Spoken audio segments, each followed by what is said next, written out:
Hertfordshire, June, 1818. The morning sun cast long shadows across the grounds of Linton Manor, illuminating gardens that had witnessed 15 years of shared secrets, stolen glances, and a love that dared not speak its name. In the small vicarage that bordered the estate, Georgiana Sinclair stood before her open trunk, folding the simple muslin gowns that comprised her modest wardrobe with hands that trembled despite her determination to remain composed. At 23 years of age, Gianna had learned the particular art of loving someone she could never have. The vicar's daughter understood her place in the world with painful clarity. She knew that viscounts did not marry women without fortune, no matter how many summers they had spent reading poetry beneath the oak tree, no matter how many winters they had debated philosophy before the library fire, no matter how perfectly their souls seemed fashioned for one another. The letter accepting her position as governess in Scotland lay on her writing desk, the ink barely dry. 2 weeks remained before her departure, 14 days to say goodbye to the only home she had ever known, to the invalid mother who depended upon her, and to Alexander Ashcroft, the man who had owned her heart since she was 8 years old and he was 12, even though he belonged to another. If stories of love that defies duty and honor move your heart, subscribe now and join us on this journey. You will not want to miss what happens next. The knock at her chamber door came soft and hesitant. Her mother's voice, weakened by the illness that had confined her to bed these past 6 months, called out with concern that pierced Gianna's careful composure. "Come in, Mama," she replied, setting aside a worn copy of Wordsworth that Alexander had given her 5 years ago, his name inscribed inside the cover in handwriting she would recognize anywhere. Mrs. Sinclair entered slowly, supported by her walking stick, her once vibrant features now pale and drawn. The consumption that ravaged her lungs had aged her beyond her 50 years, yet her eyes remained sharp with a mother's intuition. "You are certain about Scotland?" her mother asked, lowering herself carefully into the chair by the window. "It is so very far, my dear, and Lady Margrave is advancing in years. She may require a companion rather than governess, given that her grandchildren are nearly grown. The position offers £40 per annum, Mama, with room and board." Gianna kept her voice steady, practical. "It is generous, and Lady Margrave's letter spoke of a quiet household. The physician says the Scottish air might benefit your lungs. Once I am established, I shall send for you." What she did not say, what she could never say, was that remaining in Hertfordshire had become impossible. That watching Alexander Ashcroft marry Lady Beatrice Thorpe in October would destroy what remained of her carefully guarded heart. That 4 more months of encountering him in the village, of enduring his polite distance and the pity in his gray eyes, would break something inside her beyond all repair. "He loves you, you know," her mother said softly, and the words landed like stones in still water, sending ripples of pain through Gianna's chest. "He always has. Even when you were children, I could see it, the way he looked at you." "Mama, please." Gianna turned away, gripping the edge of her trunk tightly until her knuckles whitened. "Lord Linton is promised to another. He has been since he was 14 years old. His father signed contracts with the Marquess of Ridgefield. There are debts, obligations, family honor at stake. What he feels or does not feel is irrelevant." "Is it?" Her mother's question hung in the air, challenging and sad. "When did you become so resigned to unhappiness, my darling girl? You who once believed in fairy tales and happy endings." Gianna closed her eyes against the sting of tears. When had she surrendered hope? Perhaps it was the day Alexander returned from Cambridge, 3 years ago, more man than boy, with shoulders broadened and jaw defined, and still that same gentle smile reserved only for her. Perhaps it was last Christmas, when they had stood together watching snow fall through the library windows, and the silence between them had been so heavy with unspoken words that she could barely breathe. Or perhaps it was just last week, when Lady Beatrice Thorpe had arrived at Linton Manor in all her cold beauty, and Gianna had finally understood that dreams were luxuries girls like her could not afford. "I believe in reality, Mama," she said finally. "And reality is that I am the vicar's daughter with no dowry, no connections, and no prospects beyond what I can earn through my own efforts. Alexander Ashcroft is Viscount Linton. The gulf between us is not merely social, it is an ocean." Her mother rose slowly, crossing to place a gentle hand on Gianna's shoulder. "Sometimes, my dear, the bravest thing we can do is stay, to stand witness to our truth, even when that truth brings pain." But Gianna shook her head, unable to accept such counsel. Staying would require a courage she no longer possessed. Staying would mean watching him speak vows to another woman, watching him build a life that could never include her, watching him slowly forget the girl who had been his closest companion through all the years of youth. No, Scotland offered something far more valuable than courage. It offered escape, distance, the possibility of healing through absence. In time, perhaps, the ache in her chest would fade to a bearable sorrow. In time, perhaps, she might learn to think of Alexander without feeling as though her heart were being torn from her body. "I leave in 2 weeks," Gianna said with finality. "Lady Margrave expects me by the 1st of July. The arrangements are made, Mama. There is no turning back now."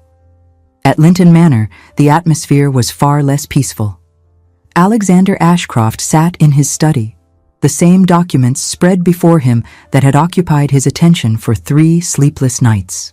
He had known the situation was dire, but the letter from Gianna's mother, informing the parish of her daughter's imminent departure for Scotland, had forced him to look at the ledgers with a new, desperate clarity. He was searching for a loophole, a miracle, anything that might offer an alternative to the prison constructing itself around him. The paper trembled in his hands, not from weakness, but from a fury so profound it threatened to consume him entirely.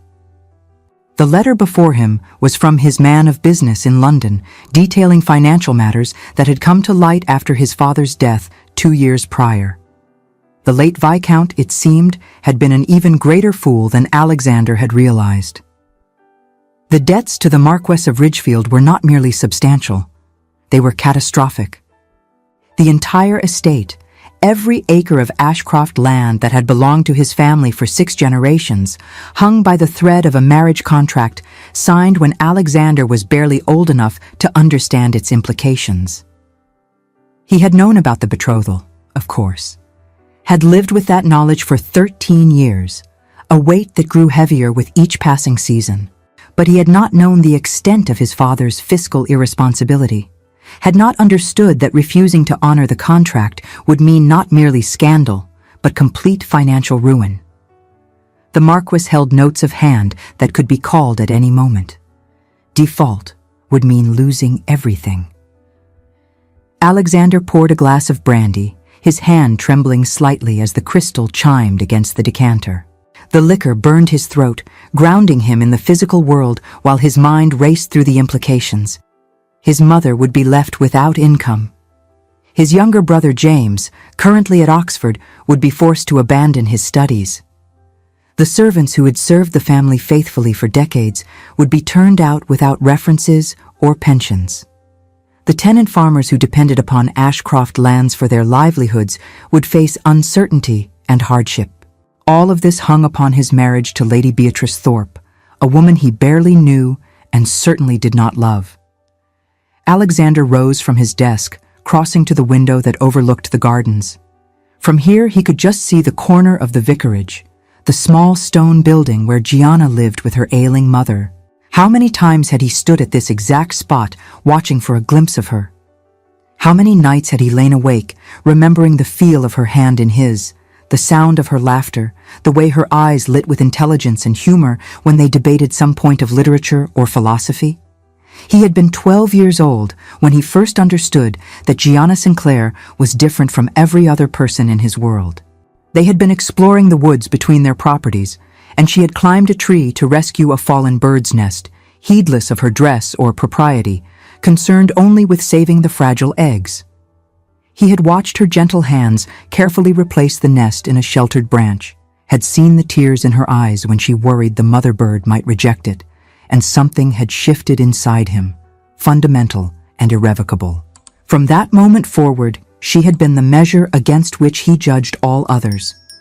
Every conversation, every smile, every moment of connection he experienced with anyone else fell short of what he shared with Gianna. She challenged him, understood him, made him want to be better than he was. With her, he could be wholly himself, neither viscount nor heir nor duty, but simply Alexander. And he had never told her. Honor and circumstance had sealed his lips. What right did he have to declare feelings he could never act upon? What cruelty would it be to burden her with knowledge of love that could lead nowhere but sorrow? Yet now she was leaving. His butler had mentioned it that morning, having heard the news from the village. Miss Sinclair had accepted a position in Scotland. She would depart within the fortnight. The thought of her absence opened a chasm of despair inside him that made the financial ruin seem almost preferable. A world without Gianna, without even the possibility of occasional encounters, without the knowledge that she was near, that he might hear her voice or see her smile, seemed unbearable beyond measure. A knock at the study door interrupted his dark thoughts. His mother entered, Lady Catherine Ashcroft, elegant and still beautiful at 52, but worn by widowhood and worry. "Alexander, dear, Lady Beatrice and her father have arrived. They await you in the drawing room." Her voice carried a note of apology, understanding perhaps something of what this cost him, though he had never spoken of Gianna to anyone. "Thank you, mother. I shall attend them shortly." He straightened his cravat, schooled his features into appropriate blandness, and prepared to play the role expected of him. The drawing room was situated in the southern wing of Linton Manor, its tall windows offering views of the manicured lawns and rose gardens his mother tended with such care. Lady Beatrice Thorpe stood by those windows now, her profile illuminated by afternoon sun that highlighted features of classical beauty. Golden hair arranged in fashionable curls, skin of porcelain perfection, figure displayed to advantage in a gown of pale blue silk that had certainly cost more than Gianna's entire wardrobe. She turned as he entered, and he saw again what he had noted at their first meeting 3 months prior. Lady Beatrice was beautiful in the way that fine statuary is beautiful, perfect and cold and utterly without warmth. Her blue eyes assessed him with calculation rather than affection, as though he were a horse she was considering purchasing. "Lord Linton," she greeted him with a curtsy that was technically correct but somehow dismissive. "How lovely to see you again. Papa and I were just admiring your gardens. Though I confess, once we are wed, I shall wish to make significant changes. The roses are terribly old-fashioned, and that ridiculous oak tree near the eastern border is positively medieval. It blocks what could be a charming vista." Alexander felt something clench in his chest. The oak tree she spoke of was where he and Gianna had spent countless hours, where they had carved their initials when he was 15 and she 11, where he had kissed her for the first and only time on the eve of his departure for Cambridge. A kiss that had haunted him through 3 years of education and 2 years since. "The oak remains," he said quietly, more steel in his voice than he intended. "It has stood on Ashcroft land for 300 years. It will stand 300 more. Lady Beatrice's eyes narrowed slightly, the first crack in her perfect facade. "How sentimental. I had not realized you were given to such romantic notions, my lord. One hopes marriage will cure you of such tendencies. Practicality is far more valuable than sentiment in the management of estates." Before Alexander could formulate a response that would not result in immediate breach of their understanding, the Marquess of Ridgefield entered from the adjoining parlor. Lord Edmund Thorpe was a man who carried his consequence like a weapon, tall and imposing with iron-gray hair and eyes that calculated profit in every interaction. "Linton," he said, his voice booming and filling the room. "Good to see you, boy. Beatrice and I were just discussing the wedding arrangements." October 15th, we have decided. Gives sufficient time for proper preparation without dragging matters out unnecessarily. The ceremony shall be held at St. George's, Hanover Square, naturally. Nothing less will do for my daughter." "Of course, my lord," Alexander replied, feeling the walls close in around him. 4 months, 120 days, until he shackled himself to a woman who viewed his heritage as something to be improved upon, who saw sentiment as weakness, who would never understand the things that made life worth living. "Excellent, excellent." The Marquess moved to the sideboard, helping himself to brandy without invitation. "Now regarding the financial arrangements. Your man of business has been in contact with mine. The notes of hand your late father signed are substantial, as you know. However, upon your marriage to Beatrice, those debts shall be considered satisfied. My daughter's dowry will be sufficient to clear all obligations and provide capital for necessary improvements to the estate." The words were delivered with casual authority, but Alexander heard the threat beneath them. Marry Beatrice or face immediate foreclosure. The Marquess held all the power, and he knew it. "Your generosity is overwhelming, my lord," Alexander said, each word carefully measured. "Not generosity, boy. Business. I am acquiring excellent connections through this match. The viscountcy is minor, but respectable. Old blood, if somewhat impoverished blood. Beatrice will be Lady Linton, and any sons you produce will carry that title. Fair exchange, I should say." Lady Beatrice moved to her father's side, her hand on his arm, possessive and cold. "Papa is too modest. He could have negotiated a far more advantageous match for me. There were offers from an earl and 2 barons, but I told Papa I preferred you, Lord Linton. Your estate is near enough to London for convenience, and far enough for privacy when one desires it." The way she said privacy sent an uncomfortable chill through Alexander. There was something in her tone, in the glance she exchanged with her father, that suggested depths he did not care to explore. But he was trapped as surely as any prisoner in Newgate, and they all knew it. The visit continued for another hour of tedious discussion about wedding plans, guest lists, and the specific terms of the marriage settlement. Lady Beatrice spoke of Linton Manor as though it were already hers, cataloguing changes she wished to make, staff she intended to replace, traditions she found antiquated and would discontinue. Through it all, Alexander maintained the facade of an agreeable bridegroom, offering neither enthusiasm nor overt resistance. His mother sat beside him, her face a mask of polite interest that he knew concealed deep unhappiness. She had loved his father despite his faults, and she understood what it meant to enter marriage without affection. That she watched her son walk the same path must be agony for her, yet she said nothing, bound by the same chains of duty and honor that imprisoned him. When the Thorpes finally departed, promising to return the following week with specific plans for the engagement announcement, Alexander stood at the window watching their elaborate carriage roll down the drive. His mother came to stand beside him, her small hand finding his. "I am sorry, my son," she said softly, "if there were any other way." "There is not," he replied, his voice hollow, "and we shall not speak of it again. What must be borne with grace." But even as he spoke the words, his eyes drifted toward the vicarage, toward the small window he knew to be Gianna's bedchamber. Was she there now, packing her belongings, preparing to leave him forever? The thought was a knife to the heart, sharp and unforgiving. His mother followed his gaze, and her grip on his hand tightened. "Alexander," she began, then stopped, perhaps recognizing the futility of whatever she had meant to say. "I should review the estate accounts," he said abruptly, pulling away. "If you will excuse me, mother." He fled to his study, to the sanctuary of numbers and ledgers, anything to escape the suffocating weight of his circumstances.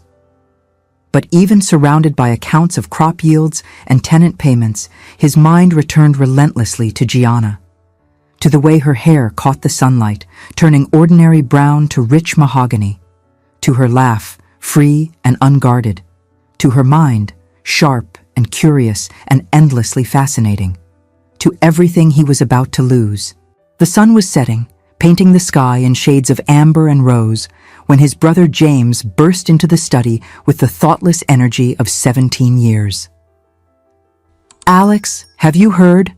Miss Sinclair is leaving. Going to Scotland to be some old lady's companion or governess or some such. The whole village is talking about it." "I had heard," Alexander replied carefully, not looking up from his ledger. "Well, you must do something," James insisted, throwing himself into a chair with complete disregard for the expensive upholstery. "Everyone knows you have been in love with her since you were children. You cannot simply let her go." "I can and I shall," Alexander said, his voice harder than he intended. "I am betrothed to Lady Beatrice. The marriage settlements are being finalized. My personal feelings are irrelevant." "Your personal feelings are the only things that are relevant," James shot back, his eyes blazing with the passionate idealism of his generation. "What is the point of preserving a title if the man holding it is hollowed out by misery? Father was a man of his time, perhaps, but we are men of ours. Why must you chain yourself to the past?" "Because the past holds the mortgage on the future, James," Alexander said wearily. "The point of honor is that it transcends personal comfort. The point of duty is that it places the welfare of others above one's own desires.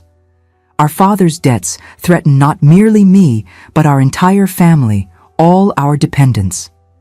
Shall I bankrupt innocent people to pursue my own happiness?"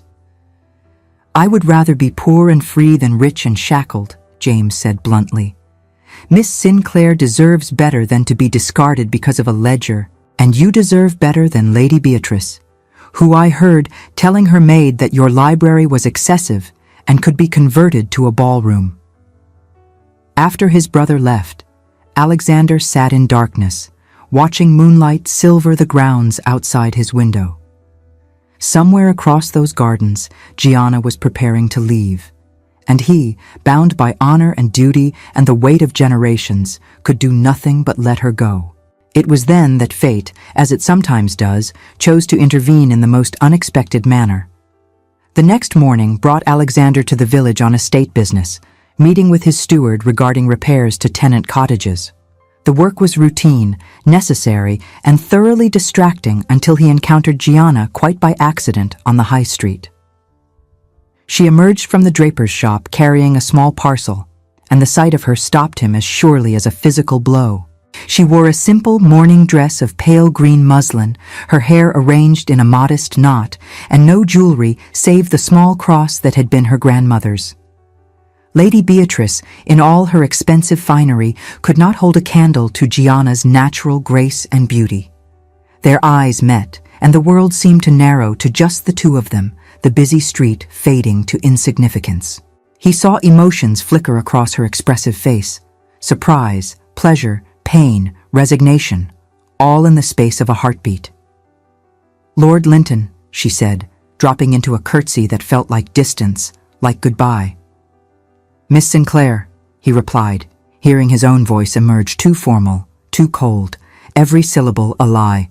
"I trust you are well." "Quite well, thank you, my lord." "And you?" They might have been strangers, speaking the prescribed phrases of polite society, except that their eyes betrayed them. His gaze held hers with desperate intensity, memorizing every detail, storing up images against the famine of her absence. And her eyes, those warm brown eyes that had witnessed his every triumph and failure since childhood, glistened with unshed tears. "I understand you are to travel to Scotland," he said, the words like gravel in his throat. "Yes, my lord. I have accepted a position with Lady Margrave. I depart in 12 days. 12 days. Less than a fortnight." The knowledge hit him like a physical blow. "I hope you will be very happy there," he managed, the lie tasting bitter on his tongue. "And I wish you every happiness in your upcoming marriage," she replied, her voice barely above a whisper. "Lady Beatrice is very beautiful." "Yes," he agreed, because what else could he say? That beauty without warmth was merely decoration? That he would trade every guinea of Lady Beatrice's substantial dowry for one more afternoon reading Wordsworth beneath the oak tree with Gianna? That her departure would carve out a part of his soul and leave him diminished forever? They stood in awkward silence, the weight of everything unsaid pressing down upon them. People passed on the street, nodding greetings, curious eyes noting the Viscountess-elect and the vicar's daughter engaged in conversation. Gossip would spread, as it always did in small villages, but in 12 days Gianna would be gone, and gossip would no longer matter. "I should go," she said finally, clutching her parcel like a shield. "Mama will be wondering. Goodbye, Lord Linton. I wish you well." Gianna. Her name escaped before he could stop it, intimate and raw. Her eyes widened, and he saw hope flicker there, dangerous and fragile. He should not have spoken, should have maintained proper distance, but the knowledge that this might be their last private conversation loosened his tongue beyond wisdom.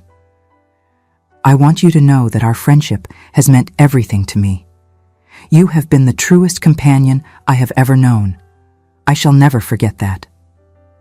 She blinked rapidly, fighting tears.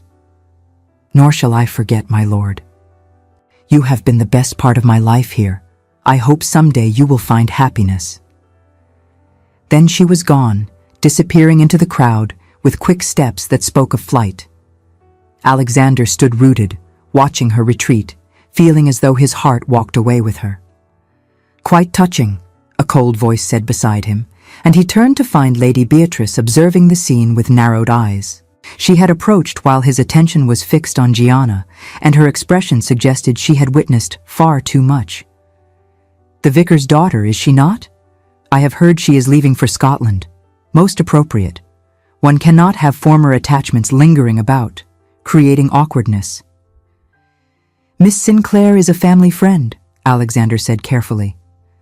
"Her father served my family faithfully for 30 years. Or, how charitable of you to notice her at all," Lady Beatrice replied, her tone sweet as poisoned honey. "One must be kind to one's inferiors, of course. Though I confess I had not realized you were on such familiar terms with the local gentry. Or rather, barely gentry and utterly penniless." Poor creature, one can only imagine the hopes she must have harbored. The casual cruelty of the words, the dismissive condescension, ignited a fury in Alexander that he barely controlled. "Miss Sinclair is a woman of exceptional intelligence and character," he said, ice in every syllable. "She deserves respect, not condescension." Lady Beatrice's eyebrows rose in affected surprise. "My, such passion in defense of the vicar's daughter. How very radical of you, my lord, but then you always were rather rustic in your attachments. Not to worry. Once we are married, I shall help you cultivate more appropriate connections. One must maintain standards, after all." She swept past him into the milliner's shop, leaving him standing on the street with rage and despair warring in his chest. This was his future. A woman who viewed kindness as weakness, intelligence as threatening, and anyone beneath her exalted status as beneath notice entirely. He returned to Linton Manor in a state of barely controlled fury, going directly to his study and pouring himself a generous measure of whiskey despite the early hour. The amber liquid burned his throat, but did nothing to numb the ache in his chest or quiet the voice in his head that insisted he was making a terrible, irrevocable mistake. The next few days passed in a haze of misery punctuated by wedding preparations that felt like planning his own execution. The Marquess sent representatives to finalize arrangements. Lady Beatrice arrived twice more, each visit devoted to cataloging everything at Linton Manor she intended to change, replace, or eliminate entirely. Alexander's mother grew increasingly pale and silent. Even the servants moved with subdued steps, sensing the pall that had settled over the household. And in the vicarage, Gianna continued packing, her trunk filling with modest belongings while her heart emptied of hope. She had told herself Scotland would be better, that distance would heal, that time would dull the ache of loving someone beyond reach. But encountering Alexander on the high street had shattered what remained of her composure. The way he had looked at her, The raw pain in his voice when he spoke her name, the emotion barely contained behind his formal facade, all of it suggested that he suffered as she did. Yet what good did that knowledge do? He was promised to another. The contracts were signed. The marriage settlements finalized. 4 months hence, he would speak vows to Lady Beatrice Thorpe, and Gianna would be hundreds of miles away, trying to build a life from the ruins of her broken heart. She spent her evenings reading the books Alexander had given her over the years, his inscriptions inside each cover a chronicle of their friendship. To Gianna, who understands Wordsworth better than I ever shall. For Gianna, because you love Shakespeare as fiercely as I do. To my dearest friend, may Byron's words bring you joy. Each inscription was a knife to the heart, evidence of years of connection, understanding, shared passion for literature and ideas.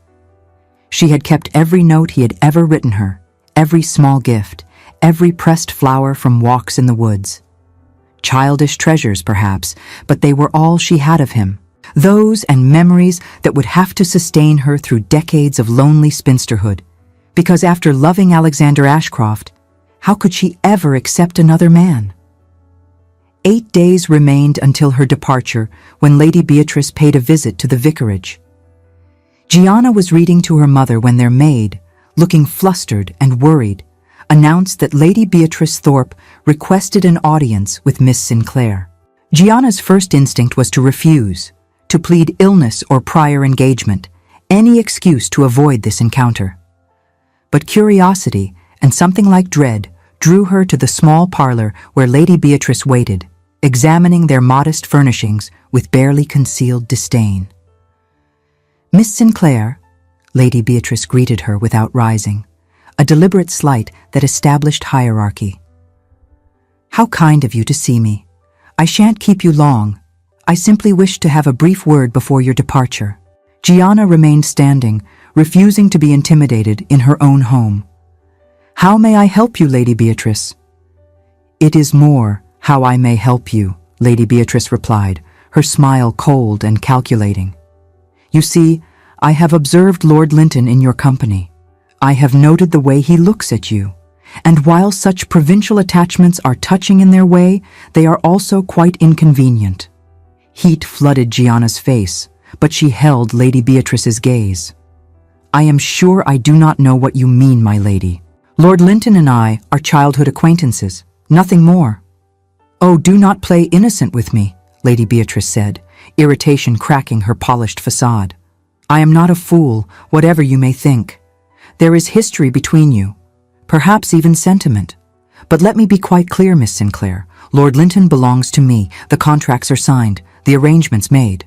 In 4 months, he will be my husband, and whatever foolish tenderness he may harbor for you will be crushed beneath the weight of reality and duty.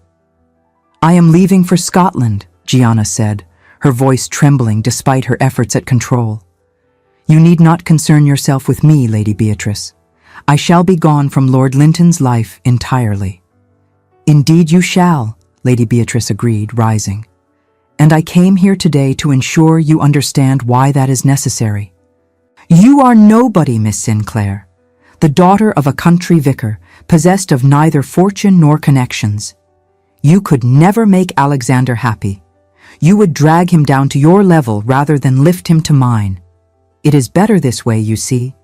Better for everyone that you remove yourself before you do any real damage.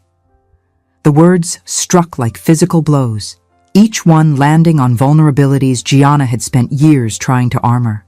Lady Beatrice saw weakness and pressed her advantage with surgical precision. He does not love you, if that is what you imagine. He pities you. You were a companion of childhood, nothing more. Men of his station amuse themselves with such attachments in youth, but they always marry appropriately. You are a fantasy, Miss Sinclair. I am reality. And in the end, reality always wins. She swept toward the door, then paused, delivering one final cruelty over her shoulder. Do try not to embarrass yourself by pining after what you can never have. It is unseemly. And do give my regards to Scotland. I hear it is cold, remote, and quite suitable for people who need to disappear. After she left, Gianna sank into a chair, trembling with rage and grief and humiliation. Every word Lady Beatrice had spoken echoed truths Gianna had told herself 1,000 times. She was nobody. She had no right to love Alexander.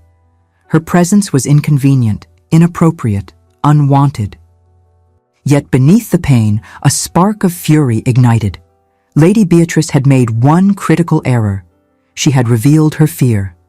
If Gianna was truly as insignificant as claimed, why bother with such a visit?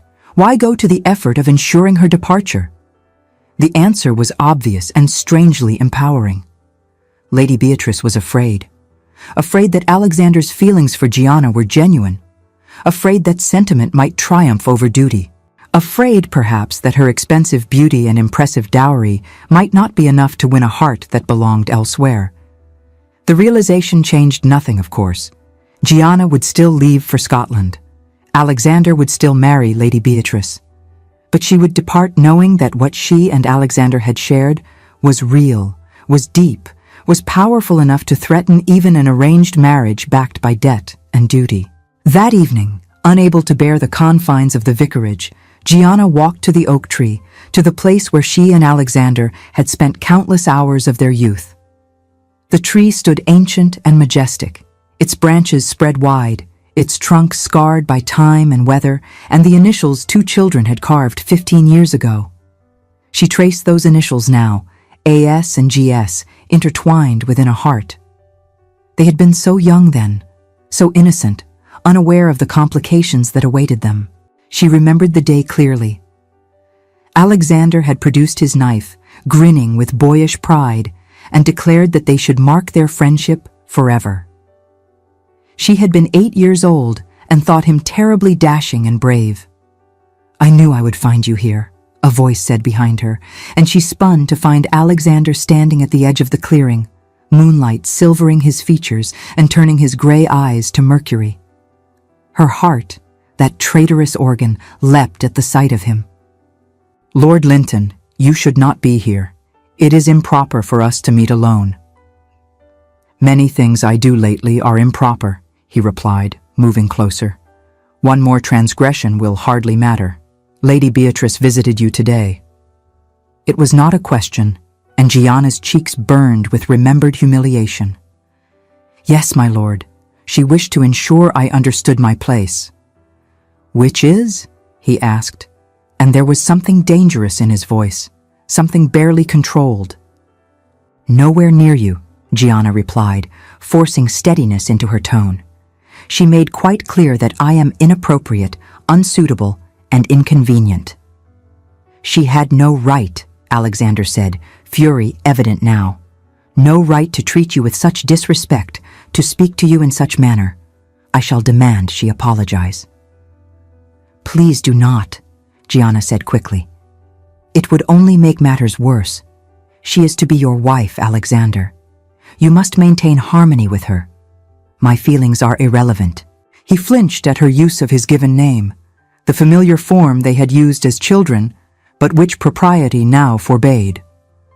"Your feelings are never irrelevant to me, Gianna. They never have been." The air between them seemed to thicken with tension, with all the words they had never spoken, all the emotions carefully contained through years of friendship that was always something more, something neither could acknowledge. "I should return to the vicarage," Gianna said, though her feet did not move. "Mama will worry." "Stay," he said softly.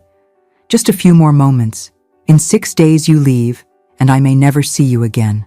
Grant me this at least, the memory of moonlight and our tree and you." So she stayed, and they stood together in the place that had witnessed their childhood, wrapped in silver light and silence, weighted with impossible yearning. Neither spoke, because words would have shattered whatever fragile peace they had found. Neither touched, because contact would have broken the last of their restraint. But in that silence, in that space between heartbeats, everything that could never be said aloud was communicated anyway. Love acknowledged, fate mourned, duty accepted.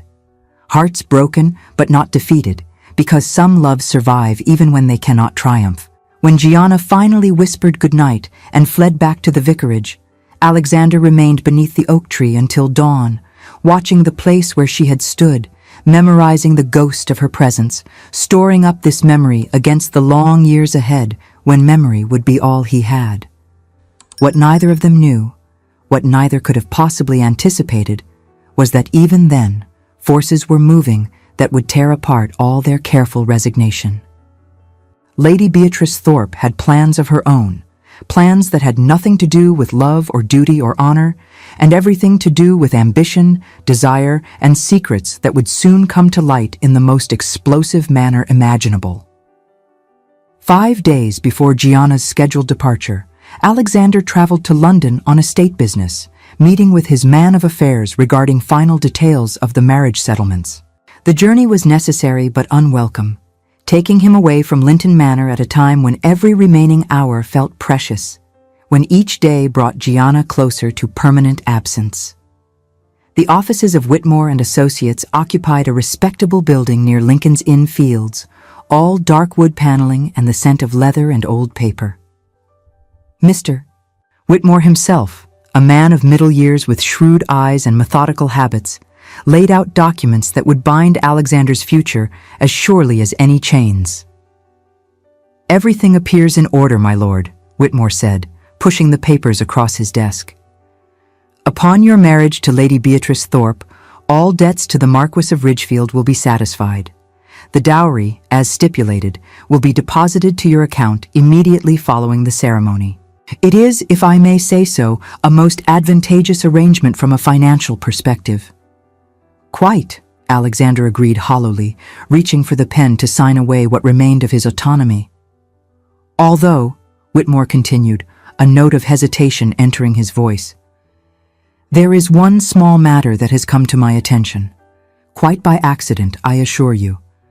I would not normally involve myself in such delicate affairs, but given the magnitude of this arrangement, I felt duty-bound to mention it." Something in the man's tone made Alexander look up sharply. "What matter?" Whitmore shifted uncomfortably, the first time Alexander had ever seen the composed solicitor display uncertainty. "It concerns Lady Beatrice Thorpe. 3 days ago, my clerk, Mr. Henderson, was delivering documents to Lord Davenport's chambers on an unrelated matter. He happened to witness Lady Beatrice entering those chambers through a private entrance.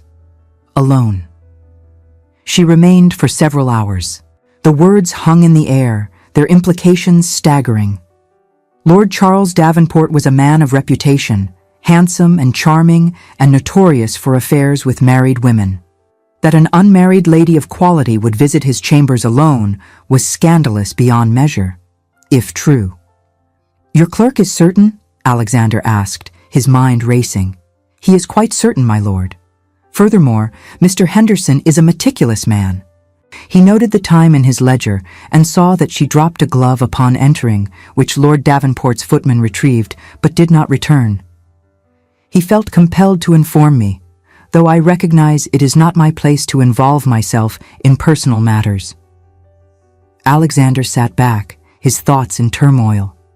Part of him wanted to dismiss this as mistake or malicious gossip, but a larger part, the part that had sensed something cold and calculating beneath Lady Beatrice's perfect facade, found the revelation all too believable. "If this information were to become public," he said slowly, "it would destroy Lady Beatrice's reputation." "Indeed, my lord, which is why I have instructed my clerk to speak of it to no one. What you choose to do with this information is entirely your affair. I simply felt you should know before entering into irrevocable arrangements." After leaving Whitmore's offices, Alexander walked the streets of London in a daze, his mind struggling to process this unexpected development.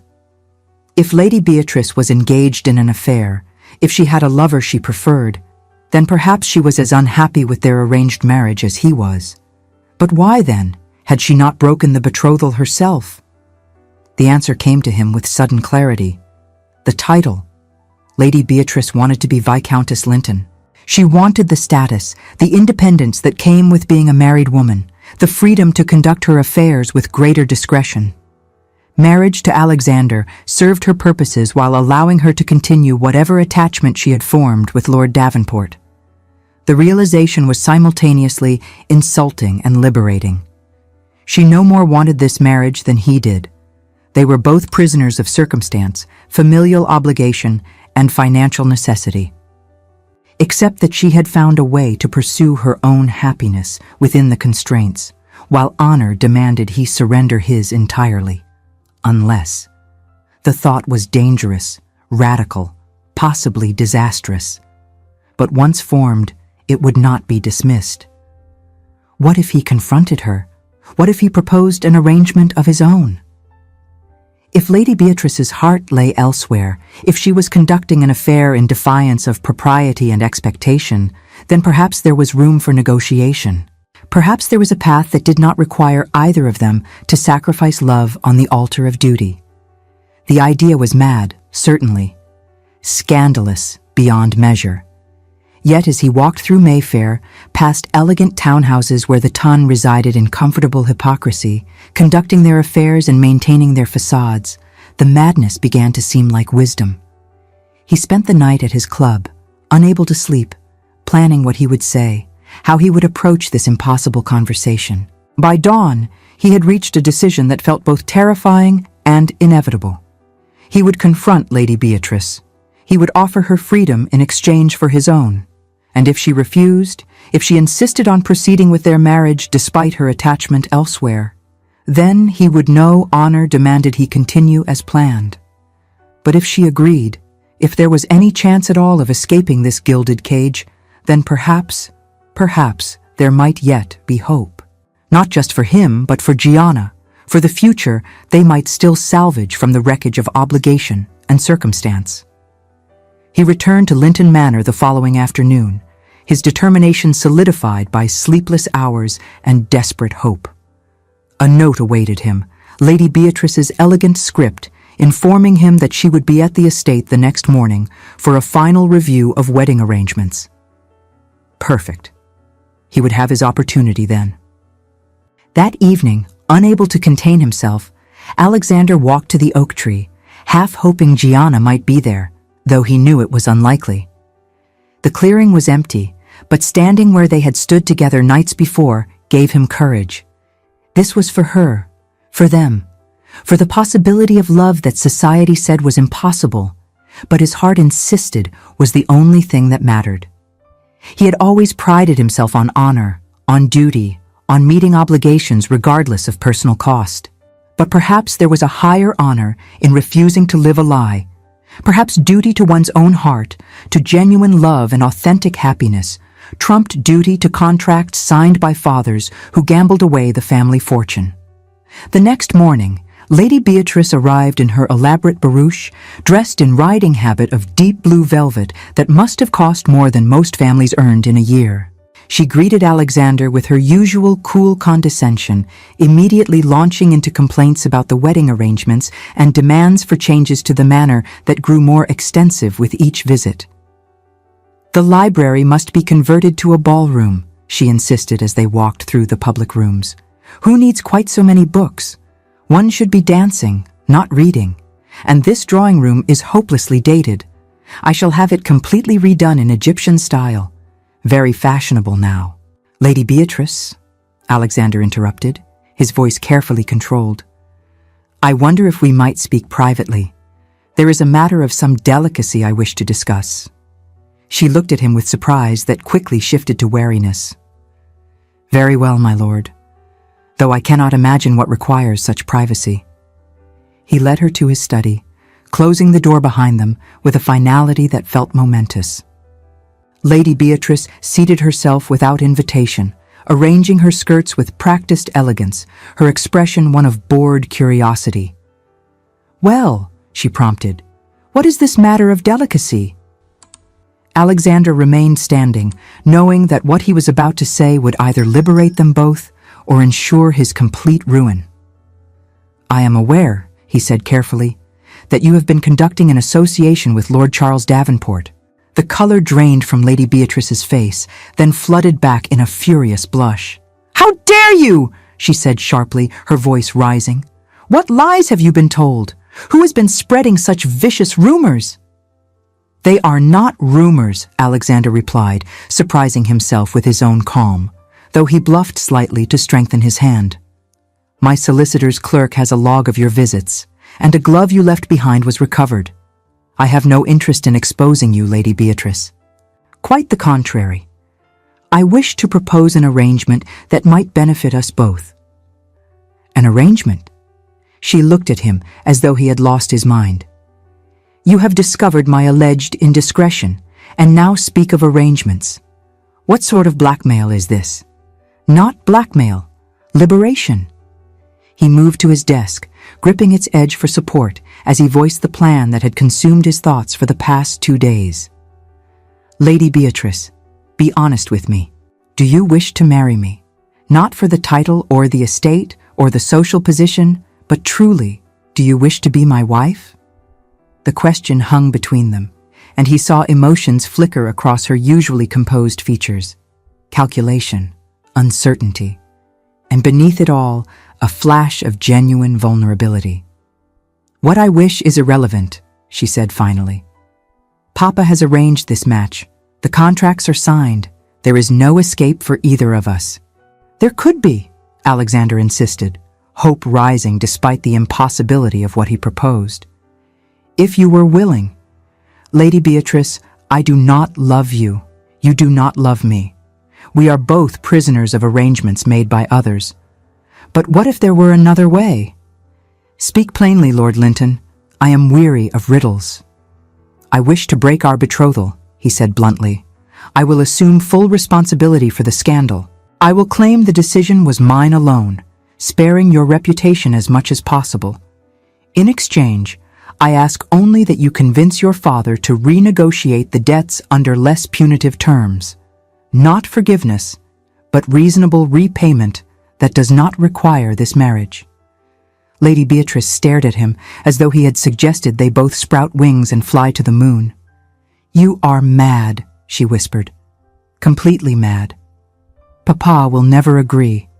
He wants this match. The connection to your family, the respectability, the control it gives him over Ashcroft lands." "But you do not want it," Alexander pressed. "You want Lord Davenport, do you not? You wish to be free to pursue that attachment without the burden of a husband you do not care for. Who does not care for you? Help me end this farce, and we both gain our freedom." He watched her face as she processed his words, saw calculation war with desire, pragmatism battle hope. She rose and moved to the window, her back to him, and when she spoke again her voice was different, softer, less armored. "You know about Charles," she said, not a question. "How long have you known?" "Only recently." Alexander hesitated, then spoke with honesty rather than modern empathy. "I will not pretend to approve of the deception, Lady Beatrice, but I understand the desperation that drives one to seek happiness where duty forbids it." She turned then, and for the first time since he had met her, Alexander saw the real woman beneath the polished facade.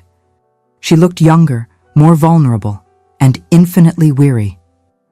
"I have loved Charles since I was 17, she admitted quietly. "He is a younger son with no fortune, no title to inherit. Papa would never permit the match. I thought if I married you, at least I could be near Charles. We could be discreet. But you are right. It is a farce, a cruel pretense that serves no one." "Then help me end it," Alexander urged. "Surely your father cares for your happiness. If you told him you wished to be free of this betrothal, that you preferred another, he might listen." Lady Beatrice laughed, the sound bitter. "You do not know my father. He cares for consequence, for connections, for power. My happiness is so far down his list of concerns as to be invisible. If I told him I loved Charles, he would forbid me from ever seeing him again and force this marriage through spite, if nothing else." "Then we must be cleverer," Alexander said, his mind working rapidly. "What if the initiative came from me? What if I broke the betrothal publicly, dramatically, in a manner that made reconciliation impossible? Your father would have no choice but to accept it, and you would be free to make your own choice. You would be ruined, she said, studying him intently. The scandal would be enormous. Society would condemn you for jilting a Marquess's daughter. Your reputation would be destroyed. I care nothing for society's good opinion, Alexander replied, surprised to find it true.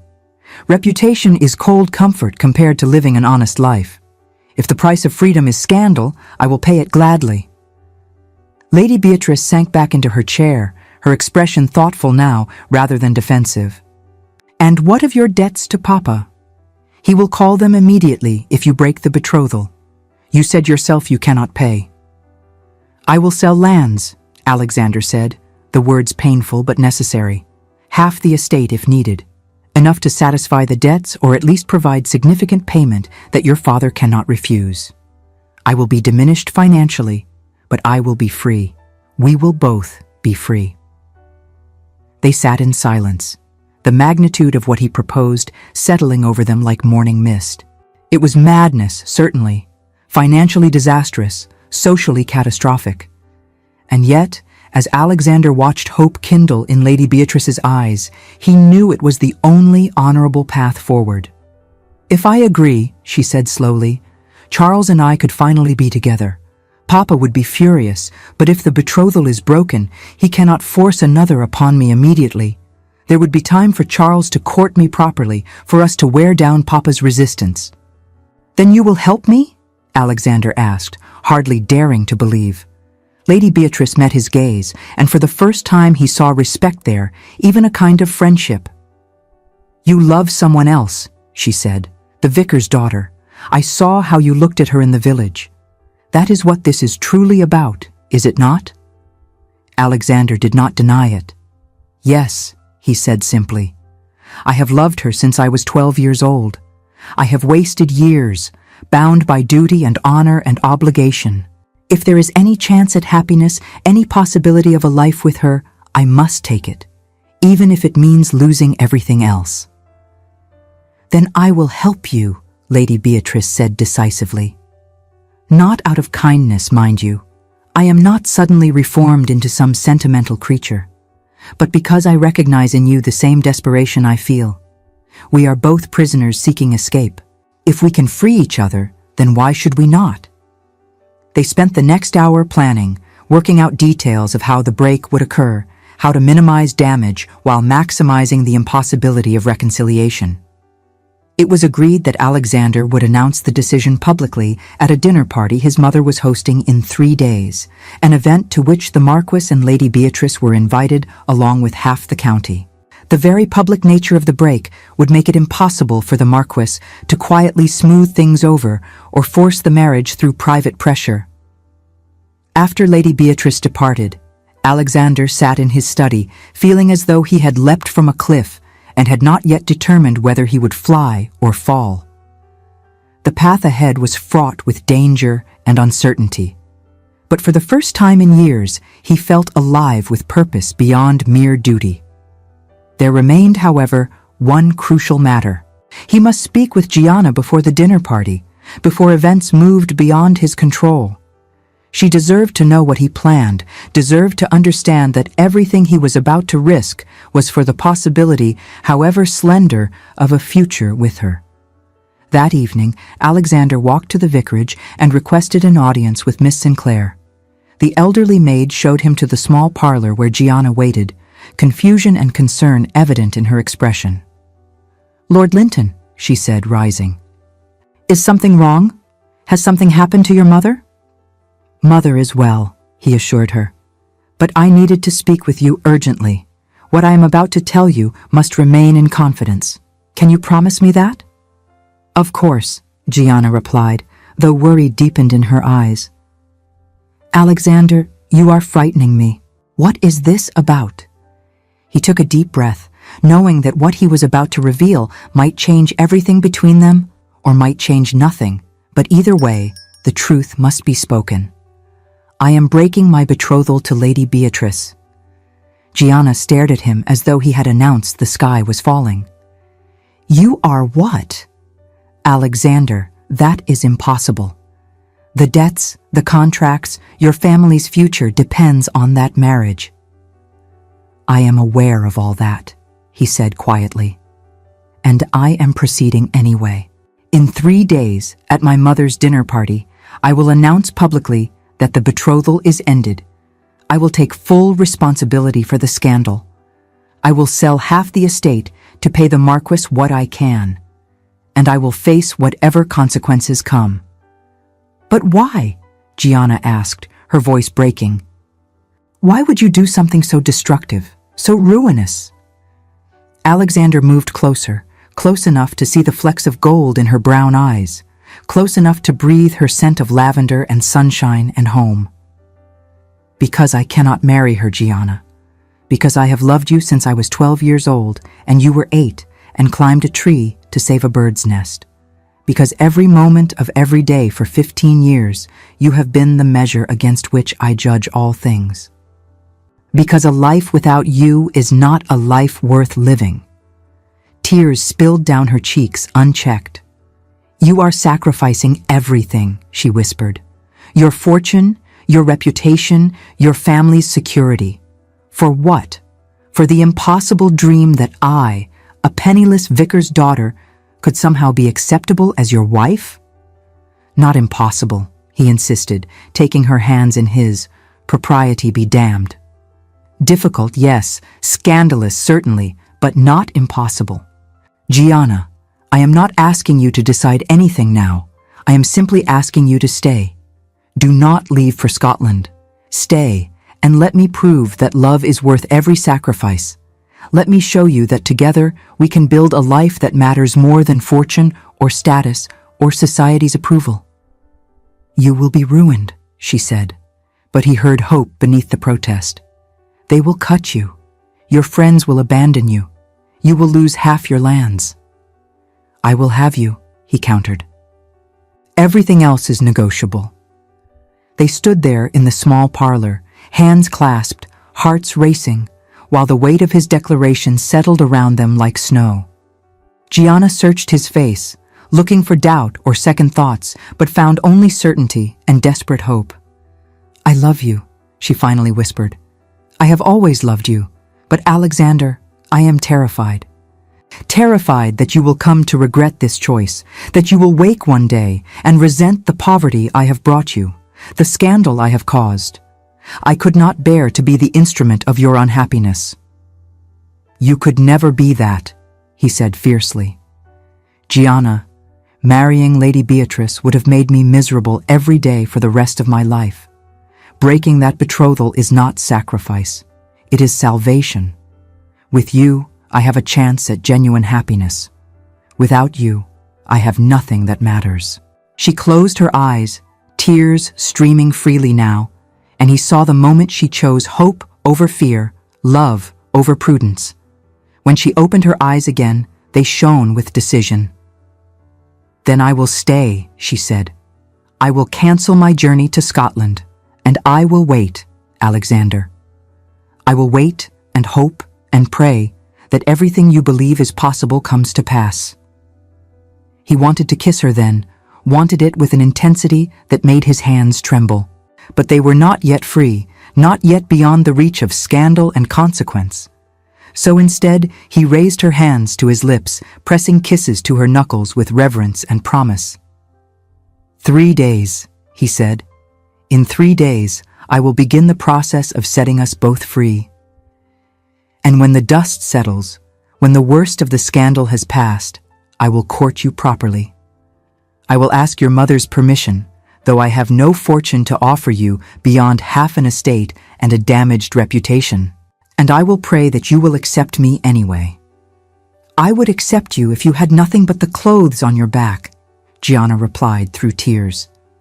"I would accept you if society shunned us entirely. I would follow you anywhere, Alexander, as long as we could be together." They parted then, before propriety could be damaged beyond repair, but the knowledge of shared love and shared purpose sustained them both through the difficult days ahead. The days leading up to the dinner party were fraught with tension. Gossip had begun to circulate in the village. Whispers that the governess position had been declined, that Miss Sinclair was seen walking near the manor, that the wedding preparations at Linton seemed stalled. On the morning of the party, Mrs. Pringle, the village busybody whose tongue was sharper than a serpent's tooth, cornered Gianna outside the church. "I hear you are not going to Scotland after all, Miss Sinclair," the older woman said, her eyes narrowing with suspicion. "Very sudden change of plans. One wonders what could keep a young woman with no prospects here, so close to a great house that is about to welcome a new mistress. It creates talk." Gianna straightened her spine, clutching her prayer book like a shield. In the past, she might have retreated, offered a polite excuse, and fled. But she was no longer the girl who accepted defeat. She was the woman Alexander Ashcroft was risking everything for. "My prospects are my own concern, Mrs. Pringle," Gianna replied, her voice steady and clear. "But I find that loyalty to one's home is a virtue, not a vice. I shall stay where my heart resides and let the village talk as it pleases. Truth has a way of outlasting gossip." She walked away with her head high, refusing to be cowed, actively choosing her place in this world, even before she knew if Alexander would succeed. She would not simply wait to be saved, she would stand her ground. The dinner party 3 days hence was attended by half the county, exactly as Alexander's mother had planned. The dining room at Linton Manor glittered with candlelight reflecting off crystal and silver. Ladies in their finest gowns conversed with gentlemen in immaculate evening attire. The Marquess of Ridgefield sat at the place of honor, his daughter beside him, both supremely confident in their position and consequence. Lady Catherine Ashcroft had objected strenuously when Alexander informed her of his intentions, but seeing the determination in her son's eyes, she had ultimately given her reluctant blessing. "I only want you to be happy," she had said sadly. "If this is the path to that happiness, then I support you, despite my fears." Through the elaborate meal of multiple courses, Alexander maintained pleasant conversation, giving no hint of the bomb he was about to detonate. Lady Beatrice, knowing what was coming, played her role perfectly, appearing every inch the satisfied bride-to-be. Only those who looked closely might have noticed the tension in her posture, the occasional glance she directed at Alexander that was equal parts fear and anticipation. When the final course was cleared and port served to the gentlemen while the ladies prepared to withdraw, Alexander rose, tapping his glass for attention. The conversation died away, curious faces turning toward him. "Ladies and gentlemen," he began, his voice steady despite the thundering of his heart. "I have an announcement to make. It concerns my betrothal to Lady Beatrice Thorpe." The Marquess smiled indulgently, clearly expecting some romantic declaration or toast to his daughter. Lady Beatrice maintained her composure admirably. "After much consideration and honest reflection," Alexander continued, "I have determined that I cannot, in good conscience, proceed with this marriage. The fault lies entirely with me. Lady Beatrice has been gracious and blameless in all our dealings. But I have come to understand that I do not possess the necessary affection and regard to make her a proper husband. Therefore, I am hereby formally dissolving our betrothal." Silence crashed over the room like a physical force. Jaws dropped, eyes widened in shock, and the Marquess's face turned an alarming shade of purple. "You what?" Lord Ridgefield demanded, surging to his feet, his voice booming through the silent room. "You dissolve the betrothal? You dare insult my daughter in such manner before witnesses?" "I apologize for the public nature of this announcement," Alexander said calmly, though his pulse raced. "But I felt honesty was owed to all parties. Lady Beatrice deserves a husband who can give her the devotion she merits. I cannot be that man." "This is outrageous," the Marquis said, choking on his indignation. "We have contracts, signed agreements. You are bound by law and honor." "Contracts for marriage may be broken," Alexander replied. "The law permits it, though society may condemn it. I am prepared to face that condemnation. As for honor, I believe it is more honorable to speak truth now than to live a lie for years to come." Lady Beatrice, in a performance worthy of Drury Lane, burst into tears and fled the room, her mother rushing after her. The remaining guests erupted into shocked murmurs and exclamations. Alexander's mother sat very still, her face pale, but her spine straight, supporting her son through silent presence. "You will pay for this," the Marquess said, his voice dropping to a menacing growl as he advanced on Alexander. "I will call your debts immediately. Every penny. You will be bankrupt within a month. I will ruin you utterly. I am prepared to sell my unentailed lands to satisfy the debt," Alexander said quietly. "My man of business has prepared documents offering half the Ashcroft estate. The valuations will more than cover what is owed with interest." This clearly caught the Marquess off guard. He had expected complete capitulation or total ruin, not a measured counteroffer. His eyes narrowed with calculation, even as anger still mottled his features. "Half the estate will not restore my daughter's damaged reputation," he said, crushing the linen napkin in his fist. "She has been publicly jilted before the entire county." "Then I suggest," Alexander said carefully, "that we both work to minimize the scandal.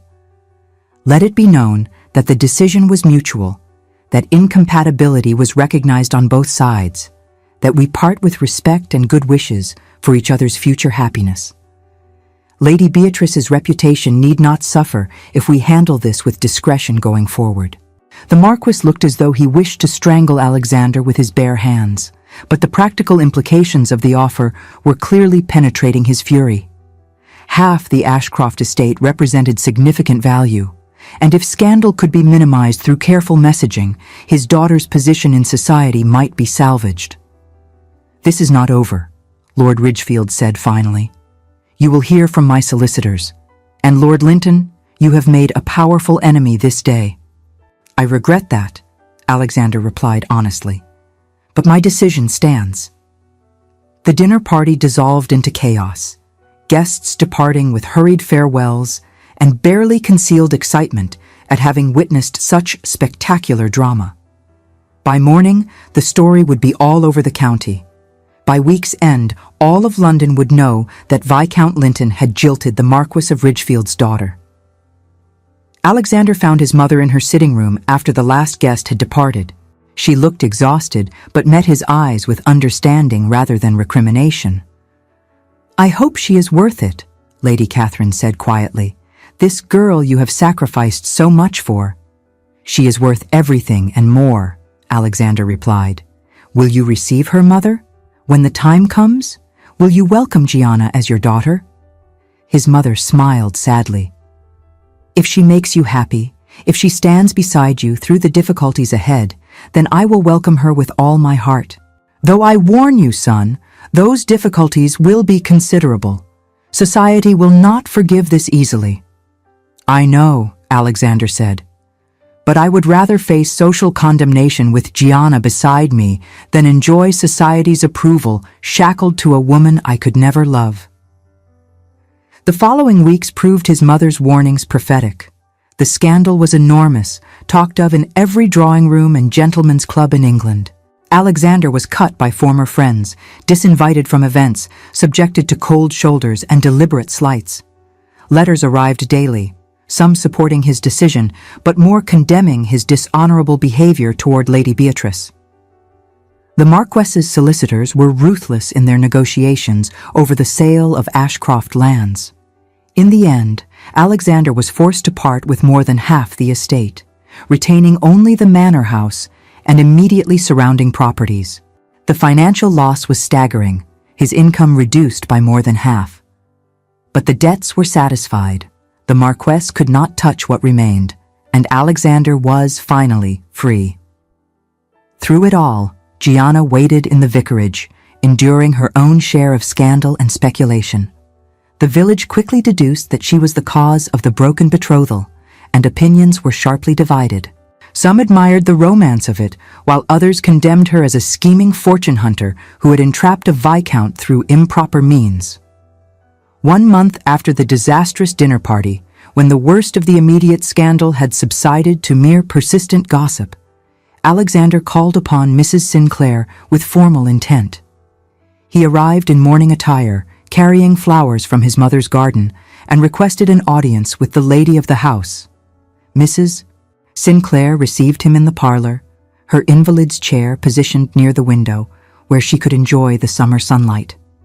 Despite her illness, her eyes were keen as she studied the young man who had turned his life upside down for love of her daughter.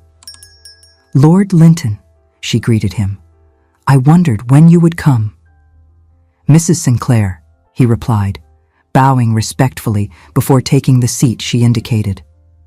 "I hope you will forgive my presumption in calling today. I have a matter of great importance I wish to discuss with you." "You wish to marry my daughter," she said bluntly, a small smile playing at her lips.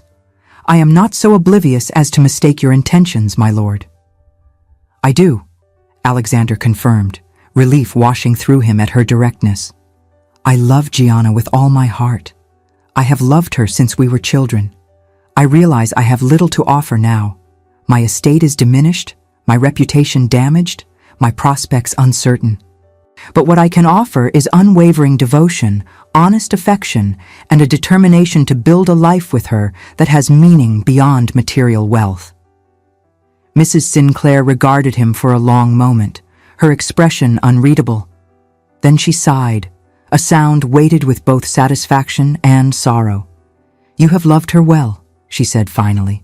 "I have watched you both over the years, seen the way you looked at her, the care you showed even when society demanded distance. Most men in your position would have married the Marquess's daughter and kept Gianna as a mistress or forgotten her entirely. That you chose differently speaks to your character." "Then I have your blessing?" Alexander asked, hardly daring to hope. "You have my blessing," Mrs. Sinclair confirmed. "But Lord Linton, I must be frank with you. Gianna will face difficulties as your wife. Society will never fully accept her. She will be excluded from events, snubbed by ladies who consider her beneath them, subjected to gossip and innuendo. She is strong, but such treatment wears upon even the strongest. You must protect her, support her, never allow her to doubt that your choice was right." "I swear to you," Alexander said solemnly, "that I will spend every day of my life ensuring she knows she is valued, loved, and cherished above all things. Any who slight her will answer to me." "Then ask her," Mrs. Sinclair said, her eyes bright with emotion. "She is in the garden, reading beneath the apple tree. Go to her, my lord, and claim the happiness you have both earned." Alexander found Gianna exactly where her mother had indicated, seated on a stone bench beneath the gnarled apple tree, a book open in her lap though she was not reading. She was staring into the distance, her expression pensive and melancholy, and his heart ached with love for her. "Gianna," he said softly, and she turned with a start, her face transforming from sadness to joy in an instant. "Alexander," she breathed, rising. "What are you doing here? If people see us together, the gossip will only worsen." "Let them talk," he said, closing the distance between them. "I care nothing for their opinions. Gianna Sinclair, I have just spoken with your mother, and she has given me permission to ask you a question I should have asked years ago." He took her hands in his, feeling them tremble, or perhaps it was his own hands shaking. "I love you. I have loved you since I was 12 years old. You are the first thought I wake to and the last before sleep. You are the measure of all good things in my life. My fortune is diminished, my reputation damaged, but my love for you is unshakable and eternal. Will you do me the very great honor of becoming my wife?" Tears streamed down Gianna's face, but her smile was radiant as the sun. "Yes," she whispered. "Yes, Alexander. 1,000 times yes. I will marry you and spend every day grateful that you chose love over duty, that you risked everything for the possibility of happiness with me." He kissed her then, properly and thoroughly, pouring years of restrained longing into that contact. She responded with equal fervor, her arms wrapping around his neck, her body melting against his in a way that promised their future would be passionate as well as loving. When they finally parted, both breathing hard, He rested his forehead against hers and laughed, a sound of pure joy and relief. "We are going to be so happy," he promised. "Society be damned, fortune be damned, reputation be damned. We have each other, and that is worth more than all the rest combined." "I know," she replied, her fingers tracing his jaw with tender reverence. "I have always known. Even when I tried to convince myself otherwise, even when I prepared to leave for Scotland, I knew that you were worth any price, any sacrifice, any hardship." They were married 6 weeks later in the small church where Gianna's father had preached for 30 years. The ceremony was intimate, attended only by family and the few friends who had remained loyal through scandal. Alexander's mother wept throughout, but her tears were of happiness rather than sorrow. James stood as best man, grinning broadly at having advocated for this match from the beginning. Mrs. Sinclair, though weak from illness, insisted on attending, wheeled into the church to witness her daughter's triumph. The village turned out in force, curiosity overcoming propriety, and opinions were loudly divided. Some called it the most romantic thing they had ever witnessed. Others declared it a disgrace to see a viscount marry so far beneath his station. But Gianna, resplendent in a simple gown of white muslin with wildflowers in her hair, cared nothing for their opinions. She had eyes only for Alexander, who stood at the altar looking at her as though she were the answer to every prayer he had ever uttered. When the vicar pronounced them man and wife, when Alexander kissed his bride before God and witnesses, the small church erupted in applause from those who believed in love triumphant over circumstance. The wedding breakfast was held at Linton Manor, modest by aristocratic standards, but joyful beyond measure. Alexander's mother officially welcomed Gianna as her daughter, embracing her warmly and whispering, "Thank you for loving my son as he deserves to be loved." As evening fell and guests departed, Alexander and Gianna stood together in the library, the room that had witnessed so many of their childhood conversations, their youthful debates, their growing awareness of each other. The books that lined the walls seemed to approve, silent witnesses to a love story 15 years in the making. "I have a wedding gift for you," Alexander said, producing a small leather volume. "Open it." Gianna took the book with trembling hands, recognizing it immediately as the copy of Wordsworth he had given her 5 years ago. But when she opened it, she found new inscription beneath his original message. "To my dearest Gianna," he had written in fresh ink, "you have been my companion, my conscience, my truest friend, and now my wife. Every word in this volume speaks of love and nature and truth. But no poet, however gifted, has ever captured what I feel when I look at you. You are my poetry, my truth, my love eternal. All my heart, all my days, yours, Alexander."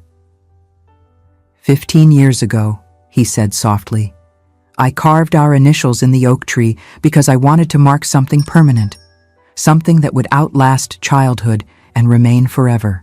I was 12 years old and did not fully understand what I was acknowledging, but my heart knew, even then, that you were my future."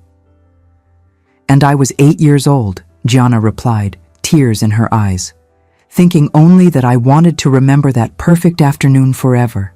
I had no idea I was standing beside the boy who would become my whole world." They stood together as darkness fell outside, wrapped in each other's arms, and spoke of the future they would build together. It would not be easy, they knew. The estate's reduced income would require careful management. Society's acceptance would come slowly, if at all. There would be struggles, sacrifices, moments of doubt and difficulty. But they would face everything together, as they had always meant to do. And in the end, that was all that truly mattered. Not fortune or status or society's approval, but the simple, profound truth that they loved each other with a depth and constancy that could weather any storm. Later that night, in the master chamber that Gianna now shared with Alexander, they consummated their marriage with a passion that had been building for 15 years. Every touch was worship, every kiss a prayer of thanksgiving, every caress a promise of devotion eternal. And when they finally lay tangled together in the aftermath, hearts still racing and bodies still trembling, Alexander whispered against her hair, "Worth it. Every sacrifice, every lost guinea, every cut from society. Worth it all to have you here, to call you my wife, to know that you are mine and I am yours. Always yours," Gianna confirmed, her fingers tracing patterns on his chest. "From the day I climbed that tree at 8 years old, I belonged to you. I just did not know it yet." "And I have been yours since I was 12, Alexander replied, "watching you rescue that bird's nest and realizing you were the bravest, kindest, most wonderful person I would ever know." They fell asleep wrapped around each other, secure in the knowledge that whatever challenges lay ahead, they would face them together, bound by a love that had proven stronger than duty, more valuable than fortune, more enduring than the judgments of a society that could never understand the depth of what they shared. 3 years later, Linton Manor had transformed from the grand estate it once was into something smaller, but infinitely warmer. The reduced grounds were meticulously maintained, the remaining tenant farms prosperous under Alexander's active management. The manor itself had been opened to new ideas and new people, with Gianna hosting regular gatherings for local intellectuals, artists, and writers who cared more for conversation than consequence. Society had slowly, grudgingly, begun to accept Lady Linton, though invitations to the most exclusive events remained elusive. But Gianna discovered she cared nothing for those exclusions. The life she and Alexander had built together was rich beyond measure, filled with love, intellectual stimulation, shared purpose, and deep contentment. Their 2 children, a daughter of 2 years named Catherine after Alexander's mother, and an infant son named Edward, brought joy that multiplied their happiness exponentially. Alexander proved to be a devoted father, spending hours with his children in ways his own father never had, reading to them, playing with them, showing them the oak tree where their parents' love story had begun. Mrs. Sinclair had passed peacefully in her sleep 6 months after the wedding, content in the knowledge that her daughter was well loved and cared for. Lady Catherine Ashcroft had moved to the dower house, giving the young couple privacy while remaining close enough to dote on her grandchildren. Of Lady Beatrice, they heard occasional news through village gossip. She had, it seemed, eventually married Lord Charles Davenport after a lengthy campaign to wear down her father's resistance. The marriage was reportedly happy, with Beatrice and Charles living quietly on a modest estate in Devon, far from the social whirl that had once defined her existence. The Marquess of Ridgefield never forgave Alexander for the public humiliation of the broken betrothal. But with half the Ashcroft estate sold and debts satisfied, his power to harm them was neutralized. He remained a distant enemy, nursing grudges but unable to act upon them. On a golden autumn afternoon, Alexander and Gianna walked to the oak tree, as they often did, leaving the children in the capable hands of their nurse. The tree stood as it always had, ancient and strong, its branches spread wide, its trunk bearing the initials they had carved so long ago. "Do you ever regret it?" Gianna asked, leaning against his chest as he wrapped his arms around her from behind. "The fortune you lost? The status you sacrificed? The life you might have had?" "Not for an instant," Alexander replied without hesitation. "I traded wealth for happiness, status for love, and a life of comfortable misery for a life of joyful meaning. I would make the same choice again every single day." "Even when the bills are tight?" she teased. "Even when we cannot afford new draperies for the drawing room?" "Even then," he confirmed, turning her in his arms to look into her eyes. "Gianna, do you know what my greatest treasure is?" "Tell me," she whispered, though she knew the answer. "Every morning when I wake beside you, every evening when you smile at me across the dinner table, every moment watching you with our children, seeing your intelligence and kindness reflected in them, every night when we lie together and I marvel that I am permitted such happiness. Those are my treasures. Everything else is just decoration." She kissed him then, slow and deep, and full of the passion that had only grown stronger through 3 years of marriage. "I love you," she said against his lips. "I will love you when we are old and gray, when the children are grown, when this oak tree is dust. My love for you is woven into my soul, permanent as stars." "And mine for you," he replied, resting his forehead against hers, "is the foundation upon which I have built my entire life. You are not merely my wife, Gianna. You are my purpose, my joy, my everything." As sunset painted the sky in shades of amber and rose, they stood together beneath the ancient oak, two people who had loved each other since childhood, who had defied society and circumstance and duty to claim the happiness they deserved. Their path had not been easy, but it had been true. And in the end, truth and love had proven more valuable than all the fortune and status the world could offer. The oak tree stood witness to their embrace, as it had stood witness to 15 years of friendship, love, and devotion. Its carved initials, weathered but still visible, proclaimed a truth that time could never erase. AS and GS intertwined within a heart, a promise made in childhood innocence and fulfilled through adult courage, a testament to love that conquered all. Thank you for journeying with us through this tale of courage and love.